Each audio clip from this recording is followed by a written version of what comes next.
আসসালামু আলাইকুম রহমতুল্লাহ। আলহামদুলিল্লাহ। আল্লাহ সুবহানাহু ওয়া তাআলা সূরা হুজরাতের 1 এবং 2 নম্বর আয়াতে বলছে, ইয়া আইয়ুহাল্লাযীনা আমানু লা তুকাদ্দিমু বাইনা ইয়াদিল্লাহি ওয়া রাসূলিহি ওয়াত্তাকুল্লাহ ইন্নাল্লাহা সামিউন আলীম। হে ঈমানদার সম্প্রদায়, যারা তোমরা আল্লাহর প্রতি ঈমান আনয়ন করেছো, তোমরা আল্লাহ এবং আল্লাহর রাসূল সাল্লাল্লাহু আলাইহি সাল্লামের এক কদম আগে যাবে না, এক কদম সামনে যাবে না। এবং পরের আয়াতে বলছে, ইয়া আইয়ুহাল্লাযীনা আমানু লা তারফাউ আসওয়াতাকুম ফাওকা সাওতিন নবী। এবং তোমাদের কণ্ঠ যেন আল্লাহ রাসূল সাল্লাল্লাহু আলাইহি সাল্লামের কণ্ঠের একটু শোনা হয়ে যায়। যদি উঁচু হয়ে যায় তাহলে কি হবে? আন তাহবাতা আমালাকুম ওয়া আনতুম লা তাশউরুন। তোমাদের সমস্ত আমলকে বরবাদ করে দেওয়া হবে, তুমি টের পর্যন্ত পাবে না।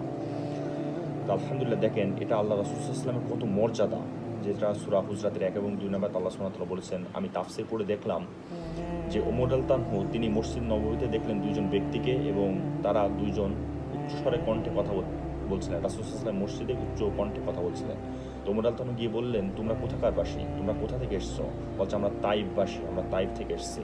বলছে, তোমরা যদি মদিনাবাসী হতে তাহলে আমি তোমাদেরকে বেতের আঘাত করতাম, কারণ তোমরা রাসূল সাল্লাল্লাহু আলাইহি ওয়াসাল্লাম মসজিদে উচ্চ কণ্ঠে কথা বলো।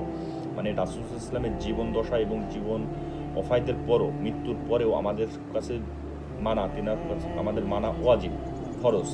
এই জন্য যে রাসূল সাল্লাল্লাহু আলাইহি ওয়াসাল্লামের এখনও পর্যন্ত কেউ যদি মৃত্যুর পরে রাসূল সাল্লাল্লাহু আলাইহি ওয়াসাল্লামের কবরের পাশে গিয়েও যদি কেউ উচ্চস্বরে কণ্ঠে কথা বলে, তারও সমস্ত আমলকে বরবাদ করে দেবে আল্লাহ সুবহানাহু ওয়া তাআলা।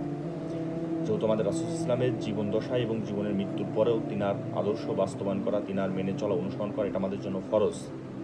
ঠিক আছে, আলহামদুলিল্লাহ, এটা রাসূল সাল্লাল্লাহু আলাইহি ওয়াসাল্লামের মর্যাদা। এই জন্য আমরা রাসূল সাল্লাল্লাহু আলাইহি ওয়াসাল্লামে দেখেন আবার মর্যাদা। আবার কিছু কিছু মানুষ যারা বেদাত করে, বেদাত মানে কি আল্লাহ রাসূল সাল্লাল্লাহু আলাইহি ওয়াসাল্লামকে অপমান করে, তাহলে তারা কত ক্ষতিগ্রস্ত। বেদাতের বিষয়ে যেমন, বেদাত অর্থটা কি? বেদাত অর্থ মানে আপনি রাসূল সাল্লাল্লাহু আলাইহি ওয়াসাল্লাম যে দিন টেনেছে সেটা আপনি পরিপূর্ণভাবে বিশ্বাস করেন না। যে রাসূল সাল্লাল্লাহু আলাইহি ওয়াসাল্লাম পরিপূর্ণ দিন আমাদের কাছে দিয়ে যায়নি, আপনি নিজে পূর্ণ করছেন, এটা হচ্ছে কি বেদাত। নাউজুবিল্লাহ, আস্তাগফিরুল্লাহ। আল্লাহ রাসূল সাল্লাল্লাহু আলাইহি ওয়াসাল্লাম কি বলছে? মান আহাদাসা ফি আমরিনা হাযা মা লাইসা মিনহু ফাহুয়া রাদ্দুন। যে ব্যক্তি দিনের ভিতরে এমন কোনো কিছু সৃষ্টি করলো যা দিনের অন্তর্গত নয়, সেটাই প্রত্যাখ্যান, সেটাই বাতিল। যেমন আপনার হাদিসে রয়েছে যে রাসূল সাল্লাল্লাহু আলাইহি ওয়াসাল্লাম বিচারের মাঠে যখন মানুষ হাউজে কাউসারে পানি পান করার জন্য আসবে, তখন এক শ্রেণীর লোককে ফেরেশতারা পর্দা দিয়ে দেবে, তাদের ভিতরে আড়াল করে দেবে। তখন আল্লাহ রাসূল সাল্লাল্লাহু আলাইহি ওয়াসাল্লাম বলবে, এটা তোমার উম্মত, তুমি পর্দা দিয়ে দিচ্ছ কেন? তখন ফেরেশতারা বলবে, ইয়া রাসূলুল্লাহ, আপনি জানেন না, আপনার মৃত্যুর পর, আপনার ওফাতের পর এরা আপনার দিনকে যোজন বিয়োজন করেছে, দিনের ভিতরে নতুন কিছু অন্তর্গত করেছে, মানে বেদাত করেছে। তখন রাসূলুল্লাহ সাল্লাল্লাহু আলাইহি ওয়াসাল্লাম বলবে, সুকান, দূর হয়ে যাও, দূর হয়ে যাও। তাহলে বিদআত করা কত ভয়ঙ্কর। সূরা কাহাফে 103 নম্বর আয়াতে কি বলছে আল্লাহ সুবহানাহু ওয়া তাআলা? কুল হাল নুনাব্বিকুম বিল আকসারিনা আমালা আল্লাযিনা দাল্লা সাইয়ুম ফিল হায়াতিদ দুনিয়া ওয়া হুম ইয়াহসাবুনা আন্নাহুম ইহসানুনা সুন্নাহ। বলছে, হে আল্লাহর নবী, আমি কি তাদের ব্যাপারে আপনাকে জানাবো না যারা আমলের দিক থেকে ক্ষতিগ্রস্ত, যাদের সমস্ত আমলকে আমি বরবাদ করে দিয়েছি, যাদের সমস্ত আমলকে আমি শেষ করে দিয়েছি, যাদের সমস্ত আমলকে আমি ধ্বংস করে দিয়েছি, অথচ তারা মনে করছে তারা ভালো কাজ করছে। মানে কি? বেদাত জিনিসটা আপনি যখন করছেন তখন কিন্তু আপনি নেকির আশায় করেন যে এটা ভালো কাজ। আর বেদাত এমন একটা পাপ যে দেখেন, এমন একটা গুনাহ যেটার জন্য আপনি তওবা করেন না, কারণ আপনি নেকির আশায় করছেন, আপনি এর জন্য কখনোই ক্ষমা চান না। বেদাত, এই জন্য বেদাত থেকে আমাদেরকে বেঁচে থাকতে হবে। বেদাত মানে আল্লাহ রাসূল সাল্লাল্লাহু আলাইহি ওয়াসাল্লামকে অপমান করা, এই জন্য বেদাত করা যাবে না। বেদাত থেকে আমরা বেঁচে থাকবো, রাসূল সাল্লাল্লাহু আলাইহি ওয়াসাল্লামকে অপমান করবো না। যেটা হক সেটা আমাকে মেনে নিতে হবে। সত্য আপনাকে মানে পূরণ করার জন্য যে ক্ষমতাটা, এটা আপনার ভিতরে পোষণ থাকতে হবে।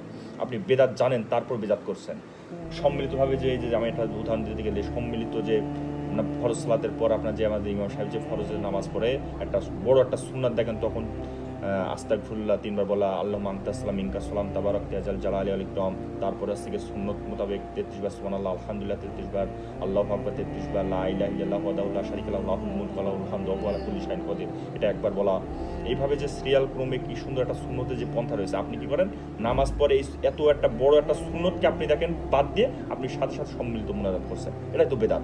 আর এটার কোনো দলিল আছে? আপনি কি দেখাতে পারবেন কোরআন আছে? যেটা দলিল নেই সেটাই তো বেদাত। আপনি বেদাত জিনিসটা করছেন, অথচ আপনার ভিতরে রাসূল সাল্লাল্লাহু আলাইহি ওয়াসাল্লাম অপমান করছেন, আপনার ভিতরে কোনো কিছু ইতস্তবোধ হচ্ছে না, তাহলে তো আপনি রাসূল সাল্লাল্লাহু আলাইহি ওয়াসাল্লামকে ভালোবাসেন না। আপনি শুধু মুখেই বলেন যে রাসূল সাল্লাল্লাহু আলাইহি ওয়াসাল্লামকে ভালোবাসেন, আসলে আপনি প্রকৃতপক্ষে রাসূল সাল্লাল্লাহু আলাইহি ওয়াসাল্লামকে ভালোবাসেন না। আপনি যদি ভালোবাসতেন তাহলে কখনোই এই বেদাতের কাজ করতেন না। আপনি হক জানার পর, আপনি জানেন সম্মিলিত মুনাজাত নামাজের পর এটা বেদাত, তারপর আপনি করেন, আপনাকে মানে বুঝলাম না। এজন্য বেদাতকে সহযোগিতা করা যাবে না। বেদাত করছে মানুষ, আপনি তখন উঠে চলে যান। মানুষ করছে, মানুষকে আপনি বুঝান, তাকে জানান যে বেদাত জিনিসটা খুব ভয়ঙ্কর, এটা আপনি করেন না, এটা আল্লাহর সামনে অর্পণ করা হয়। ঠিক আছে, আমরা সবাই বেদাত থেকে বেঁচে থাকবো।